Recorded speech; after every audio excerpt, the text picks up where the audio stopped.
272 empresas provenientes de distintas regiones del país postularon al premio PYME Carlos Vial Espantoso de la fundación con el mismo nombre, pero 2 de ellas recibieron el galardón por fomentar el crecimiento integral de sus trabajadores y también las relaciones laborales de confianza. Para saber más sobre este reconocimiento y sus criterios nos acompaña Isabel Vial, presidenta ejecutiva de la Fundación Carlos Vial Espantoso. Muchas gracias por acompañarnos y por estar aquí. Buenos días. ¿Qué tal, Isabel? Buen día. Muchas gracias a ustedes por convidarme. A ver, expliquemos para aquellos que no necesariamente están al tanto de qué se trata este premio y por qué lo fundamental de que en estos días se reconozca a estas empresas.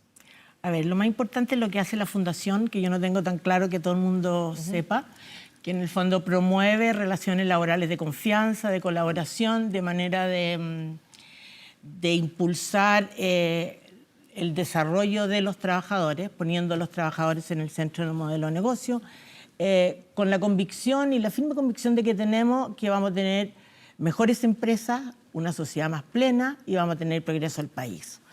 Ahora, este año fueron la premiación de la pequeña y la mediana. La Fundación premia tanto a grandes empresas como a pequeña y mediana. Este año van un año la grande, otro año la pequeña y la mediana, de manera de entregarles espacios para que ellas puedan mejorar en sus relaciones laborales. O sea, nosotros en el fondo ellos postulan, son 7 dimensiones que están asociadas a la gestión de personas y 3 dimensiones que son el soporte, que tiene que ver con el liderazgo, la infraestructura, la seguridad. Primero viene una encuesta con mucha pregunta, muy difícil. Después viene un jurado que selecciona 10 finalistas de la pequeña y 10 finalistas de la mediana. Y después visitamos a las empresas, hacemos una metodología que es casi como una investigación submarina a las empresas. Y eso mismo, Isabel, ¿cuál es el criterio en definitiva? Porque cuando hay tantos postulantes y solo 2 galardonados, ¿qué decide el que sean unas las premiadas y otras no? A ver, yo creo que hay mucho de dato duro, como hay bastante subjetividad, o sea, de presentación de ellos mismos. O sea, ellos se presentan ante este jurado.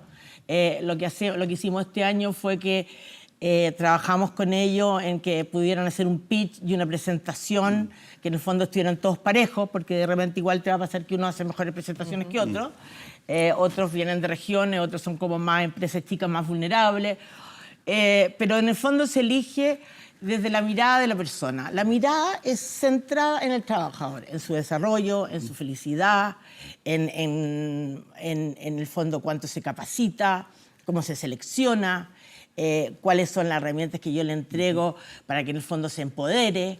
Y ahora con una palabra que está tan de moda, tan en boga, la fiscalización, ¿cómo se corrobora que efectivamente esto esté ocurriendo en una empresa y que no sea una muy buena presentación, como nos comentaba, pero que quede en eso? Porque en el fondo lo primero que hacemos es pedir datos duros a la empresa. O sea, nosotros revisamos los datos de formación, revisamos también cuáles son los parámetros, los indicadores para medir esa formación, si impacta esa formación en el trabajo. Miramos la selección, miramos la rotación, miramos cómo funcionan los comités de capacitación.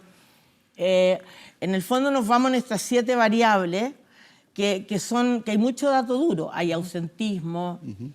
La empresa sí miramos las remuneraciones, miramos el promedio de las remuneraciones, ¿Y con qué miramos la cantidad de bonos, o sea, cuáles son los bonos que tú entregas por desempeño y cuáles no. ¿Con qué se han encontrado ahí? Porque más allá del reconocimiento, uno también podría pensar, bueno, estas empresas que se reconocen son también un ejemplo a seguir, entendiendo que hay particularidades, digamos, en las diferentes áreas, pero ¿qué es lo ejemplar, en definitiva? ¿Qué es lo que ustedes, después de este reconocimiento, les gustaría que otras empresas imitaran? Mire, yo creo que lo primero es que ponen a las personas en el centro del modelo de negocio. Lo primero es que están preocupadas de su desarrollo, que hay ambientes de colaboración y confianza. Puede sonar muy sentido común, pero en el fondo es absolutamente distinta la mirada cuando la ponen en la rentabilidad que cuando la ponen en la persona. Es en el fondo. Ahora, la persona del trabajador, la persona del cliente, porque también hay enfoques diferentes. No, es enfocada netamente interno. Es trabajador, ejecutivo, operario. A nosotros lo que nos preocupa de verdad es el gran tema de los trabajadores. O sea, cómo desarrollamos más los trabajadores para que tengan mejores remuneraciones, para que existan menos brechas, para que en el fondo tengan una formación de calidad. Entonces, y ahí es donde, y también para que veamos la flexibilidad, si existe flexibilidad. Eso es nuestro gran tema. O sea, cuánto uno se pasa un tercio de la vida en el trabajo. Y en el trabajo, además, no son vínculos afectivos los que te llevan para allá. Somos todos distintos, venimos de distintas historias, distintos prejuicios. Hoy en día de distintos países, las empresas hoy en día son distintas, con gente con discapacidad. ¿Y se han encontrado con empresas en las cuales, porque, a ver, como el factor humano es lo más importante en esto y el beneficio o el bienestar del trabajador, me imagino que hay muchas empresas que creen que lo están haciendo estupendamente bien, se postulan y no necesariamente es así. ¿Cuál es lo más complejo ahí? Tratar con el alto ejecutivo de decir, ojo, esto no es lo que se espera y el estándar que me están mostrando es muy básico, o con empleados que están exigiendo en realidad condiciones que no son logrables en la realidad. Yo creo que, primero que nada, tiene mucho que ver con la entrevista cualitativa que hacemos. Nosotros ya hemos recopilado, tenemos investigadores, que lo hacemos junto con la Universidad Católica. Es una metodología que ya cada día va cambiando y está aprobada, lleva 20 años. Y lo que estamos viendo es que con toda esta información llegamos donde las empresas. Y en el fondo lo que hacemos es de alguna manera u otra confirmar que esa información era la correcta y no era la correcta. Porque efectivamente te pueden entregar información que no es lo que nosotros estamos mirando. Después también tienes las distintas versiones de la gente. O sea, nosotros entrevistamos dirigentes sindicales, entrevistamos trabajadores, entrevistamos gente del comité paritario, entrevistamos a los ejecutivos, entrevistamos a los dueños. De repente, perfectamente, puede haber un dueño o un ejecutivo que cree que lo está haciendo regio y no. Y es mucho más, no sé, pues los trata mal o exige demasiado, está más preocupado de los resultados, por lo tanto, el día que tiene una madre un problema con su hijo no se lo da. Todo ese tipo de cosas se están mirando. Ahora, se ponen todo en una juguera. No es fácil, es bastante complejo, porque primero que nada las relaciones humanas son muy complejas. O sea, sin ir... Y ahí es donde está... En su desarrollo está la felicidad de nosotros, o sea, están en los vínculos que uno hace en el trabajo. Mira, sin ir más lejos, nosotros vimos hace poco un estudio Harvard, que bueno, que solamente lo puede hacer Harvard, que de alguna manera de 75 años, o sea, partió en el año 1938, y que en el fondo siguió la vida de 724 personas. Bueno, ¿cuáles fueron los resultados? Que son bien reveladores. O sea, en el fondo, los vínculos que tú, de alguna manera u otra, haces en tu vida, en toda tu trayectoria de vida, en cuáles son tus redes, cómo te juntas, eso es lo que hace la felicidad hoy en día y una mayor satisfacción a lo largo de tu vida. ¿Qué hacemos nosotros? Lo mismo. Lo que buscamos es, en el fondo, que esa persona desarrolle sus aptitudes, que esa persona se sienta empoderada, que esa persona vaya avanzando en su desarrollo y carrera para tener mejores remuneraciones. Ahora, Isabel, ustedes que han estado trabajando en esta idea de promover mejores relaciones laborales, en paralelo se ha tomado la discusión pública hoy día la necesidad de disminuir las horas de trabajo. En un par de proyectos, digamos, que se están discutiendo hoy día en el Congreso, está esta pugna, digamos, si es más flexibilidad o menos horas, en definitiva. Por lo que ustedes han visto, por lo que ustedes mismos han reconocido, ¿se puede rebajar a 40 horas la jornada de trabajo y seguir desarrollando adecuadamente el trabajo? Más allá de si son 40, 41, 35, yo creo que es mucho más importante la mirada. Cada empresa es distinta. No todas las empresas son iguales. Es muy difícil. ¿Pero se puede disminuir la carga laboral, las horas de trabajo a la semana? Yo creo que sí, aumentando la productividad, aumentando el desempeño de las personas, aumentando lo que tienen que hacer y cómo hacerlo, o sea, en el fondo, viendo la flexibilidad. O sea, aquí lo importante, mucho más importante, es la flexibilidad. Por ejemplo, nosotros tenemos empresas no son hoy en temas día. opuestos, digamos. Se puede trabajar menos y también ser más flexible. O sea, Por obviamente, eso no, que no es lo uno o lo otro, digamos. obviamente que se puede trabajar menos, obviamente que hoy en día se dice que los chilenos le sacamos más la vuelta. Aquí yo creo que lo más importante es saber lo que estás haciendo, cuánto produce, cómo produce y cómo yo le entrego valor a la empresa. O sea, si yo en el fondo no sé lo que estoy haciendo, no me importa, no tengo ningún compromiso con la empresa. Lo que tú tienes que buscar aquí es el compromiso, la colaboración, la confianza, el entender que tenemos que formar, darles potencial a los trabajadores para que de verdad puedan trabajar. Si no, por lo tanto, el tema de cuántas horas más o cuántas horas menos, en el fondo, hoy en día, las pequeñas y medianas, tenemos una empresa, por ejemplo, que tiene vacaciones ilimitadas. O sea, que ganas de irse todo a trabajar a esa empresa. O sea, tú te puedes tomar las vacaciones que tú quieras. Ya, pero es que a ver, cuando llegamos a esos titulares y vemos una empresa con vacaciones ilimitadas, ¿Cómo lo hace? ¿cómo funciona en la realidad? Porque en definitiva, claro, Es una empresa es una empresa chica, es una empresa pequeña, que en el fondo es una empresa que se llama The Language Company, es una empresa que hace clases de inglés, por lo tanto lo hace no con los profesores, porque los profesores vienen de afuera y tienen otros tiempos, pero lo hace con su gente. ¿Y cómo lo hace? Ellos mismos organizan y planifican su carga de trabajo. Entonces, en el fondo, si yo me quiero tomar una semana X, yo en el fondo lo que hablo son con mis compañeros de trabajo. Se van cubriendo unos con y otros, se van cubriendo unos por otros. Ahora, Pero esa es una iniciativa que la tienes que hacer con tus trabajadores y al interior de tu empresa. No son iniciativas que yo voy a elegir desde... Se van a imponer. No, tienen que ser contigo. Nosotros, por ejemplo, la Fundación trabajamos los viernes a mediodía porque nos dimos cuenta que no éramos productivos el viernes en la tarde. Ya, justamente eso, cuando nos tratamos de comparar o chequear situaciones que se viven en el mundo y hablamos de, por ejemplo, Alemania, que tiene jornadas laborales más cortas, que tiene más vacaciones efectivamente, pero siempre la comparación es cuán productivos son los países en general nórdicos de Europa respecto de la productividad de nosotros los chilenos, podemos o no acortar la jornada laboral. ¿En qué se han dado cuenta de qué? ¿Que estos modelos no son importables a nuestra realidad cultural? ¿Se han dado cuenta que la cantidad de horas, finalmente, si estás en un ambiente de trabajo agradable, constructivo, no importa cuántas son? ¿A qué conclusiones han podido llegar a lo largo de estas casi 2 décadas de investigación? Ahora, a mí no me gusta mucho compararme con los países muy desarrollados porque yo no considero que en Chile, yo considero que a nosotros nos falta mucho en cultura, nos falta mucho en formación de calidad. Por lo tanto, es como también otro sueño y otras palabras comunes. Yo creo que efectivamente lo que tenemos que hacer nosotros es formación. Cultura.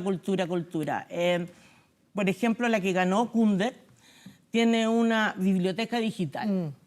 Y la biblioteca digital, ¿qué hace? Que le da acceso a sus 80, no más, tiene más de 100 trabajadores, y les da la posibilidad de que cada uno tiene una clave y uno se puede meter a cursos, charlas, se puede ir perfeccionando lo que está haciendo. Entonces, le da una posibilidad a desarrollarse, a mirar el mundo de otra forma. Bueno, es que justamente y en el fondo, y ahí vamos a los trabajadores que necesitamos más alfabetización digital. Ya, y con el estudio de Harvard, entender más cómo funciona la tecnología para que podamos descubrir y en el fondo tener hambre de saber. Enriquecimiento. Ahora, cuando se habla del estudio de Harvard, la pregunta era ¿cómo consideras tú que puedes ser feliz? Incluso se les pregunta hoy por hoy. Y la gran mayoría dice teniendo más plata y siendo exitoso en las carreras. Y ahí es cuando se dan cuenta y muestran la diferencia que después de estas grandes entrevistas y el seguimiento de todos estos hombres en general, porque eran hombres en un principio, se llega a que la felicidad son las relaciones interpersonales. Hubo un estudio que se cruza con un experimento que se ha hecho en Sicilia, donde también se dan cuenta que efectivamente la longevidad está asociada a las relaciones interpersonales. Pero podríamos pensar que los modelos nórdicos, europeos o de países más desarrollados son mucho más individualistas que los nuestros. Aquí hay una relación mucho más importante y se llegan a formar estas, entre comillas, familias dentro de las empresas. Yo no creo que individualismo, o sea, yo creo que el individualismo puede ser al contrario. O sea, yo creo que esto es de cooperación, de equipo, de trabajar todos juntos. Yo creo que es justo al revés. O sea, si en el fondo yo en una empresa tengo a alguien que quiere avanzar mucho más rápido, es muy probable que avance a costa de los otros. Por lo tanto, su manera de ser, su genio, su manera de dictar, su arrogancia, su soberbia, su ambición, va a ser totalmente distinto. Entonces, partamos de la base que hoy en día es cooperativo. O sea, en el fondo es con otros. Eso es un punto clave. O sea, ahí tienes, por ejemplo, otra empresa que es Próxima, que en el fondo lo que está haciendo es cómo yo participo de las utilidades de las empresas. Que ese es un tema que estamos al debe y que deberíamos preocuparnos y trabajar en él. Entonces, en el fondo, ellos dijeron, ¿cómo lo hacemos? Entonces, volvieron a la forma del cooperativismo. Entonces, hoy en día ellos formaron una cooperativa donde todos sus trabajadores son socios y en el fondo tienen el 20%, 10%, me puedo equivocar, de la compañía de la cooperativa, son dueños de. Entonces, en el fondo, todos sus trabajadores también tienen una parte de la empresa. O sea, yo creo que es el gran tema, es cómo somos parte, cómo somos parte de la empresa para desarrollarnos, para crecer como individuos y al mismo tiempo que en el fondo crezca la empresa, sea sustentable, sea sostenible. Entonces, tiene que ver más como con el trato, con tu conciencia de que el otro es igual en la dignidad. Isabel, o sea, finalmente... no sé si me explico, pero en el fondo, la dignidad de la persona es clave. Si yo lo miro igual en su dignidad, es probablemente que vamos a poder trabajar en conjunto a igualdad de condiciones, sabiendo que somos distintos y teniendo súper claro que hay unos que tienen mucho más educación y van a ganar más. Isabel, finalmente, y en términos bien prácticos, para los próximos años, digamos, ¿cómo se obtiene información respecto de este premio? ¿Cómo se puede postular? ¿Los requisitos de todo aquello? Mira, el próximo año ya le entregamos el premio a las grandes empresas. Por lo tanto, vamos al www Fundación Carlos Vial Espantoso, que yo creo que se van a abrir las postulaciones en diciembre. Lo que estamos haciendo para el próximo año es pescar los 20 años de evidencia que tenemos y poder de verdad mirar cuáles, con datos muy duros, cuáles de verdad son, cómo se hace el efecto de rentabilidad, gestión de personas. ¿Solo se postula o ustedes también podrían salir a buscar, digamos, algunas empresas postulantes? En el fondo se postula libremente, pero igual a través de la convocatoria, a través de las redes, buscamos empresas y si vemos, por ejemplo, trabajamos mucho con empresas B, que en el fondo hay una preocupación mayor por las personas. Entonces también vamos buscando también alianzas con distintas instituciones que de verdad tienen conciencia en esa importancia, porque sí nos encontramos que una cosa es como de buen vecino, es decir, que tratamos bien a los trabajadores, pero aquí lo importante es que sea de verdad. Correcto. Entonces, Ahora, con cumbres, por ejemplo, como la que se va a llevar a cabo el próximo mes aquí en Chile, de la cumbre de la GSG, respecto de estas empresas que buscan tener un sentido social, ¿ven que en estos 20 años ha cambiado mucho en ese sentido, en el cual se busca que la empresa aporte un poco más allá? sí, yo creo que hace 50 años era totalmente distinto, hace 20 también. Yo creo que hay un tema de la gente joven también. La gente joven hoy día viene con un chip, diría yo, con una mirada distinta. O sea, en la fundación hoy en día trabajan mucha gente joven, o sea, pura gente joven, somos bien pocos, 8 o 9. Pero en el fondo tienen una mirada social absolutamente distinta. Y lo que nosotros queremos es que miremos a la empresa como una organización social, como en algún momento fue creada en el fondo, en el que sea un desarrollo de bienes o de producción, pero al mismo tiempo el tema del trabajador, el desarrollo y sus remuneraciones sean de acuerdo a lo que está entregando, que un poco eso es lo que hace la fundación. En el fondo es capital por un lado y capital humano por otro, y la suma de ambos es la que produce un bien y un servicio. Y eso lo tenemos que premiar o pagar, remunerar, de acuerdo a esa variable. Muy bien, pues Isabel Vial, muchísimas gracias por habernos acompañado. Muchas gracias. Muy buenos días. Buenos días.